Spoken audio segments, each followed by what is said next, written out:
Dagdagan pa po natin ang ating mga updates mula po dyan sa may bahagi ng Mindanao. Nasa linya ho natin ang ating provincial station ho dyan sa may Davao area, ang Bombo Radio Davao. Kamusta dyan ang sitwasyon ngayon, Bombo Radio Davao? Yes, sa Bombo Genesis sa kasalukuyan ay kanselado muna ang operation ng lahat ng mga government institutions dito sa lungsod ng Davao. Maging ang klase ng mga kabataan, wala muna. At sa latest development, pati ang Coast Guard Eastern Mindanao Command nagsasabi na bawal munang pumalaot until further notice kasi nga ang itong tsunami warning ay may advisory na kahit ngayon ay patuloy pa ring sinubaybayan especially mga coastal areas, particular na ang Davao Oriental areas at dito nga sa lugar kung saan ang episentro ng lindol na 7.6 magnitude dito sa Manay, Bombo Genesis. Sa ngayon, nagpapatuloy pa ang damage assessment kasi may naitalang mga nagbitak-bitak na mga private at government buildings dito sa lungsod ng Davao mismo. At may na-report pa, Bombo Genesis, papasok pa lang, na doon mismo sa may Manay, doon mismo sa Davao Oriental, may nadaganan ng pader ng kanila mismong struktura dyan po sa residential area po yan, dyan sa Oriental. At may mga daan din dyan sa Davao Oriental, Bombo Genesis, na hindi pa muna ma-assess ngayon kasi hindi pa napuntahan din ng mga otoridad natin, especially sa local disaster risk management offices natin, kasi may mga poste din ng kuryente ang nag-give up talaga, Bombo Genesis. May mga landslide din na naitala dyan po sa Davao Oriental na Bombo Genesis. Meanwhile, dito sa lungsod ng Davao, so far ang naitala natin dito, may mga BPO company na kanselado muna ang kanilang operation kasi may mga ceiling sila, may mga jealousy sila na bumigay din. And same din sa ilang mga malls dito sa lungsod ng Davao po rin, kanselado muna ang kanilang operation kasi nga debris ang kanilang napupulot ngayon sa kanilang mga areas sa Bombo Genesis. So far, napapatuloy pa ang ating damage assessment pero sinabi rin naman ng local government unit ng Davao City na kanselado muna ang lahat ng operation ng mga government institution nila dito. Maliban na lang yung sa mga concerned agency na patuloy pa rin nagmo-monitor, nag-assess sa mga sitwasyon or mga posibleng mga damages pa, Bombo Genesis, sa 7.6 magnitude na lindol na ito. And natala rin natin na may tatlong sunod-sunod na aftershocks, Bombo Genesis, na talagang malakas din after ng 7.6 magnitude na lindol. Bombo Genesis. Yung tinatawag nating na after effect, yung iba pang mga hazards like sunog at iba pang mga banta, wala namang nangyaring ganito, Bombo Radio Davao.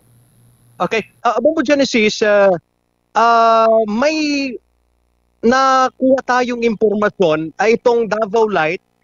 Patuloy pa natin yung binaberipika kasi yung akmada nilang ibalik ang supply ng kuryente may biglang sumabog. Pero hindi naman siya nakakos ng sunog, Bombo Genesis. Kagad naman po nilang naapula. Sa katunayan na nga ngayon, operational na naman ang kuryente natin, Bombo Genesis.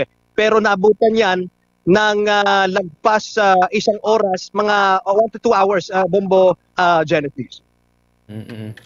Yung nababanggit mo kanina na isang naipit, yun lang so far, yung nailabas pa na report, wala pang dagdag na possibly nasugatan or casualties, wala naman sana?